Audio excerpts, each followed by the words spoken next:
Hi friends, welcome to my channel. April 23 current affairs. ఈ channel ఎవరైనా కొత్తగా చూస్తున్నట్లయితే ప్లీజ్ సబ్స్క్రైబ్ చేసుకోండి. అలాగే వీడియో ఎండ్ వరకు చూడండి.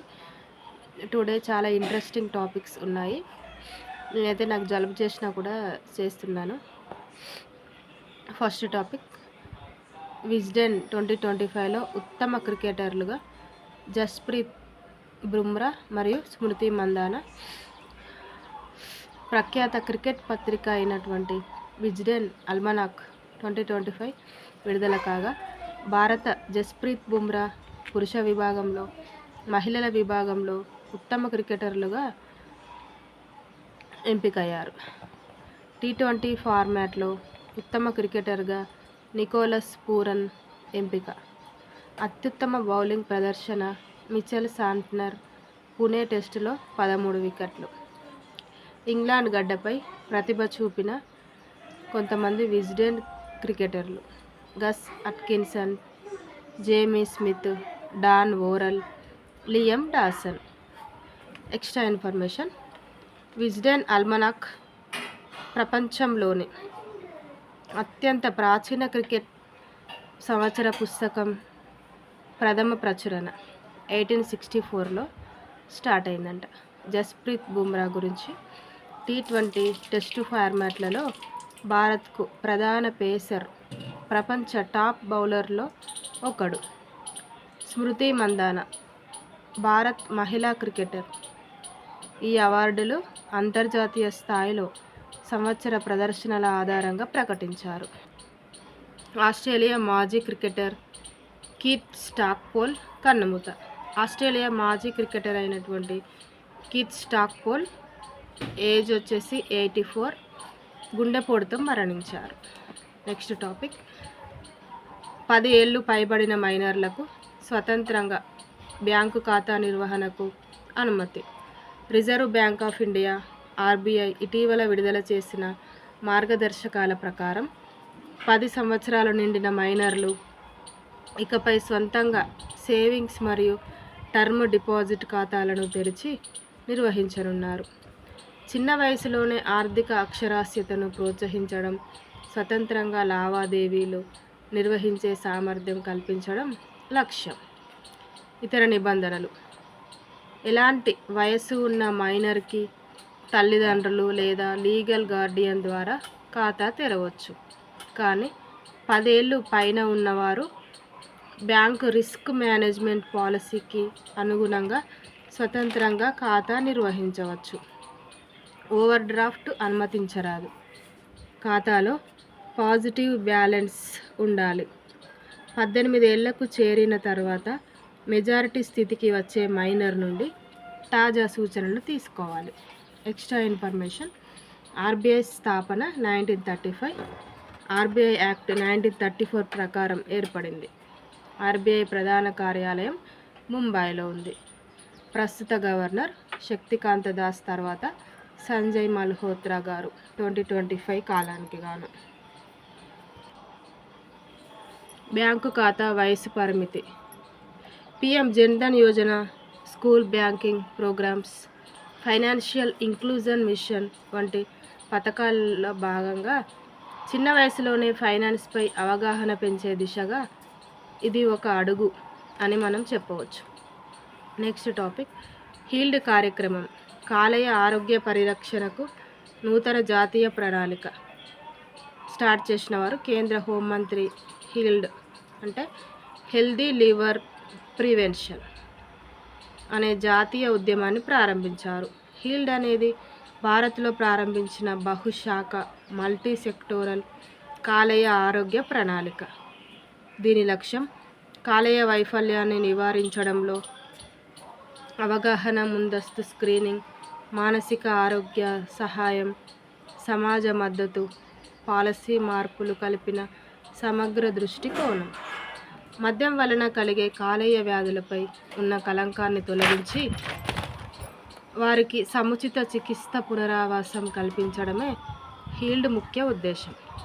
ఈ కార్యక్రమాన్ని కేంద్ర హోంశాఖ MHA ఆధ్వర్యంలో ప్రారంభించగా అమలుకు బాధ్యత institute of liver and management authority.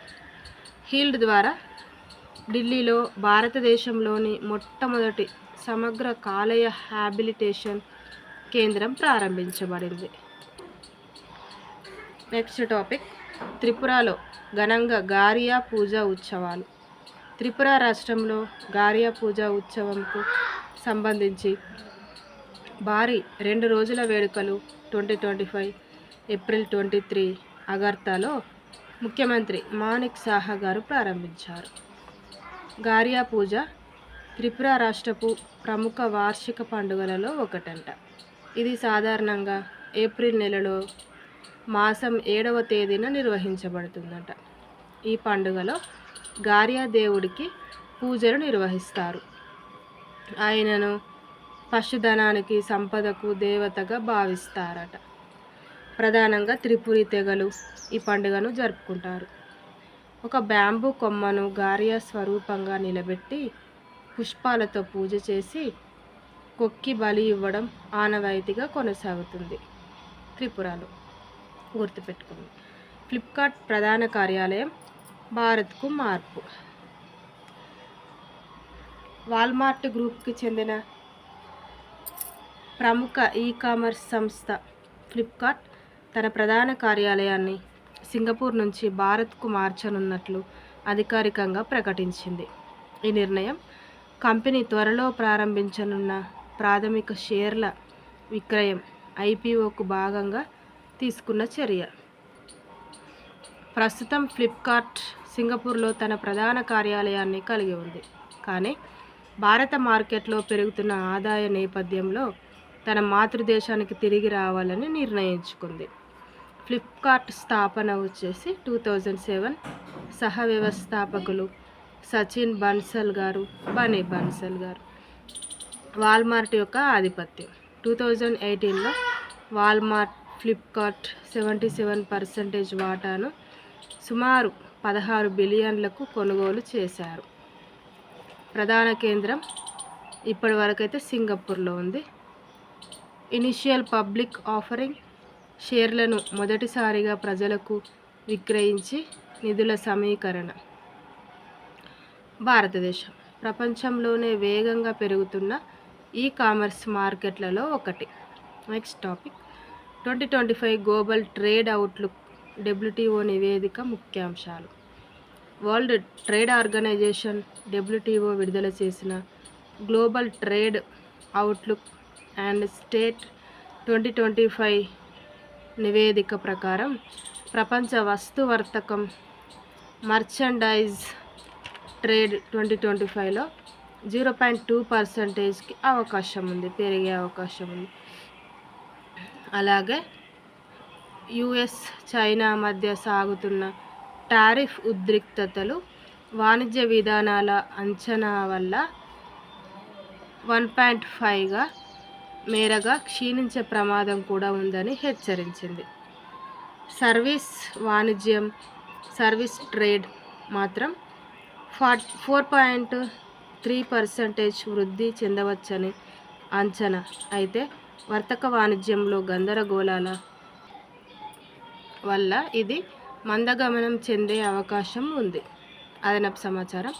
WTO world trade organisation స్థాపన 1995 జనవరి 1.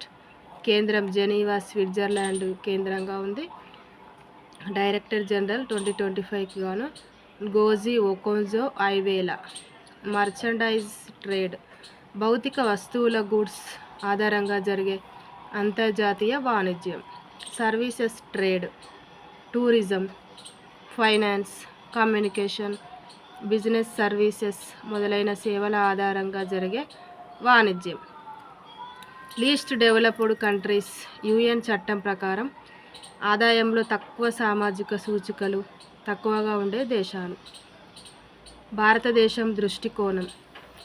భారత్ తాజా వాణిజ్య విధానాల్లో వేదికలు విస్తరించడం, FTAలపై దృష్టి పెరగడం, సులభతరం ద్వారా తన ఎగుమతులపై దృష్టి పెట్టే అవకాశం ఉంది. నెక్స్ట్ టాపిక్, ఖాదీ మరియు గ్రామీణ పారిశ్రామిక సంఘం కేవీఐసి చారిత్రక ఆర్థిక ప్రగతి. భారతదేశ చరిత్రలో తొలిసారిగా ఖాదీ మరియు గ్రామీణ పారిశ్రామిక సంఘం కేవీఐసి 2024-25 ఆర్థిక సంవత్సరంలో టర్నోవర్ సాధించింది.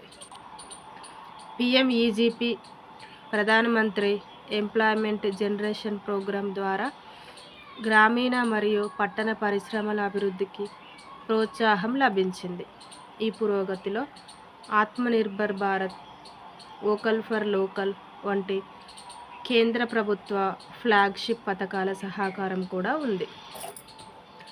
నెక్స్ట్ టాపిక్, భారత వృద్ధి రేటు అంచనాల్లో తగ్గింపు. ఐఎంఎఫ్ తాజా నివేదిక.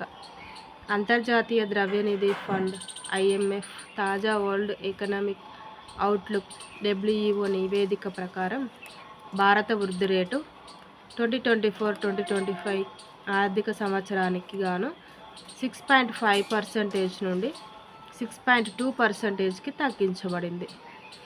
ప్రైవేట్ వినియోగం మద్దతుతో వృద్ధి నిలకడగా ఉన్నప్పటికీ అంతర్జాతీయ వాణిజ్య అంచనాల అనిశ్చితి బలహీన డిమాండ్ వృద్ధిని నిరోధిస్తున్నట్లు పేర్కొంది. గ్లోబల్ వృద్ధి 2025లో 2.8% మాత్రమే ఉండే అవకాశం ఉన్నదని ఐఎంఎఫ్ అంచనా వేసింది. 2026లో ఇది 3% వరకు ఉండొచ్చని పేర్కొంది. ఎక్స్ట్రా ఇన్ఫర్మేషన్, ఐఎంఎఫ్ అంతర్జాతీయ ద్రవ్యనిధి స్థాపన వచ్చేసి 1944. ప్రధాన కార్యాలయం వాషింగ్టన్ డీసీ, యుఎస్ఏ, అమెరికా. ప్రస్తుత managing director Kristalina Georgieva. WEO world economic outlook. IMF ప్రతి ఏడాది 2 సార్లు విడుదల చేసే ఆర్థిక నివేదిక అంట. సంవత్సరానికి 2 సార్లు విడుదలవుతుందంట ఆర్థిక నివేదిక. ఇది ప్రపంచ ఆర్థిక వ్యవస్థపై విశ్లేషణలను, దేశాల వారీ వృద్ధి అంచనాలను అందిస్తుంది. భారతదేశ జీడిపి అంచనాలు వాణిజ్య ఉద్రిక్తతలు, అంతర్జాతీయ పరిస్థితుల కారణంగా తరచూ మారవచ్చు. ఇది ఆర్థిక విధానాల నిర్దేశానికి కీలకంగా ఉంటుంది. నెక్స్ట్ టాపిక్, ఆంధ్రప్రదేశ్ రాజధాని అమరావతిలో భారత్ తొలి క్వాంటమ్ కంప్యూటింగ్ విలేజ్ ఏర్పాటుకు రూపురేఖలు. దేశంలోనే మొట్టమొదటి క్వాంటమ్ కంప్యూటింగ్ విలేజ్ను అమరావతిలో ఏర్పాటు చేయాలని ఆంధ్రప్రదేశ్ ప్రభుత్వం ముందడుగు వేసింది. Real time governance society RTGS కార్యదర్శి భాస్కర్ కాటమనేని గారి నేతృత్వంలో ఏప్రిల్ 22న సచివాలయంలో జరిగిన ప్రణాళికలు రూపుదిద్దుకున్నాయి. ప్రాజెక్టు కోసం ఇప్పటికే 50 ఎకరాల భూమిని ప్రభుత్వం కేటాయించింది. ఈ ప్రాజెక్టులో భాగంగా ప్రణాళిక రూపకల్పన, సాంకేతిక మౌలిక వసతులు, వ్యవస్థ అభివృద్ధి, ఆధునిక iconic building design, IBM quantum సిస్టంలు, టీసీఎస్, L&T వంటి ప్రముఖ సంస్థలతో చర్చలు జరిపారు. అదనపు సమాచారం, క్వాంటమ్ కంప్యూటింగ్ సాంప్రదాయ కంప్యూటింగ్ కంటే బహుళ రెట్లు వేగంగా సంక్లిష్టమైన సమస్యలు పరిష్కరించగల టెక్నాలజీ. క్యూబిట్స్ క్వాంటమ్ బిట్స్ ఆధారంగా పనిచేస్తుంది. భారత్లో ఇది తొలి quantum village project. IBM quantum systems ప్రపంచవ్యాప్తంగా క్వాంటమ్ సిస్టంలో 1BM ప్రముఖంగా ఉంది. IBM RTGS real time governance society ఆంధ్రప్రదేశ్లో ప్రభుత్వ నిర్ణయాల అమలు, డేటా ఆధారిత పరిపాలన కోసం ఏర్పాటు చేసిన విభాగం. అమరావతి ఆంధ్రప్రదేశ్ రాష్ట్ర పునర్నిర్మాణ రాజధానిగా అభివృద్ధి చెందుతున్న ప్రణాళికబద్ధ నగరం. నెక్స్ట్ టాపిక్, కాశ్మీర్లో తాజా ఉగ్రదాడి. పహల్గామ్ ఉగ్రవాద కాల్పులు 2025. తేదీ 2025 ఏప్రిల్ 22. స్థలం పహల్గామ్ సమీపంలోని బైసరన్ ప్రాంతం, అనంతనాగ్ జిల్లా, జమ్మూ కాశ్మీర్. లక్ష్యం విహారయాత్రకు వచ్చిన పర్యాటకులపై విచక్షణ లేని కాల్పులు జరిపారు. సంస్థ ది రెసిస్టెన్స్ ఫ్రంట్ టీఆర్ఎఫ్ సంస్థ వారు. స్థాపన టీఆర్ఎఫ్ ఎప్పుడు స్థాపించారంటే 2019లో స్థాపించారు. అక్టోబర్లో ఆర్టికల్ 370 రద్దు తర్వాత ఏర్పడింది. విశేషం బైసరన్ ప్రాంతం మినీ స్విట్జర్లాండ్గా పిలువబడుతుంది. నెక్స్ట్ టాపిక్ నీతి ఆయోగ్ ఆస్పిరేషనల్ బ్లాక్ ర్యాంకింగ్ టాప్లో గంగారం మరియు కన్నాయిగూడెం ప్రధాన అంశాలు. గంగారం మండలం మహబూబాబాద్ జిల్లా దేశవ్యాప్తంగా 1వ స్థానంలో నిలిచింది. కన్నాయిగూడెం మండలం ములుగు జిల్లా 2వ స్థానంలో నిలిచింది. ఈ 2 మండలాలు నీతి ఆయోగ్ ఆధ్వర్యంలోని ఆస్పిరేషనల్ బ్లాక్స్ ప్రోగ్రామ్ ఏబీపీలో టాప్ ర్యాంకులు సాధించాయి. దేశంలోని 500 మండలాల్లో అభివృద్ధి పురోగతిని ఆధారంగా చేసుకొని ఈ ర్యాంకింగ్ రూపొందించబడింది. ప్రోత్సాహ నిధులుగా గంగారం మండలానికి గాను రూపాయలు 3 కోట్లు, కన్నాయిగూడెంకు రూపాయలు 2 కోట్లు మంజూరయ్యాయి. మూల్యాంకన కేటగిరీలు ఆరోగ్యం, పోషణ, విద్య, వ్యవసాయం, మౌలిక వసతులు, సామాజిక అభివృద్ధి రంగంలో ప్రదర్శన ఆధారంగా ఎంపిక. నెక్స్ట్ టాపిక్ చంద్రకాంతి సోలార్ టెక్నాలజీ రాత్రిపూట విద్యుత్ ఉత్పత్తి చేసుకునే నూతన పద్ధతి. స్టాన్ఫోర్డ్ యూనివర్సిటీ శాస్త్రవేత్తలు అభివృద్ధి చేసిన మూన్లైట్ సోలార్ ప్యానెల్ టెక్నాలజీ ద్వారా ఇకపై రాత్రిపూట వర్షపు లేదా మేఘావృత వాతావరణంలో కూడా సోలార్ ప్యానెళ్ళు విద్యుత్ ఉత్పత్తి చేయగలవంట. ఈ సాంకేతిక పని విధానం ఇది రేడియేటివ్ కూలింగ్ అనే ప్రక్రియను ఆధారంగా తీసుకుంటుంది. దీని ప్రకారం భూమి ఉపరితలం నుంచి శూన్యాకాశంలోకి ప్రకంపనలు వెళ్తాయి. ముఖ్యంగా తేటి రాత్రులలో ఈ ప్రక్రియలో థెర్మో ఎలక్ట్రిక్ జనరేటర్స్ అనే పరికరాలను సోలార్ ప్యానెళ్లపై అమర్చడం ద్వారా ప్యానెల్ మరియు చుట్టూ ఉన్న గాలిల మధ్య ఉష్ణోగ్రత వ్యత్యాసాన్ని ఉపయోగించి విద్యుత్ ఉత్పత్తి చేయగలదు. Thank you friends. ఇవి ఇవాల్టి current affairs. Thank you for watching.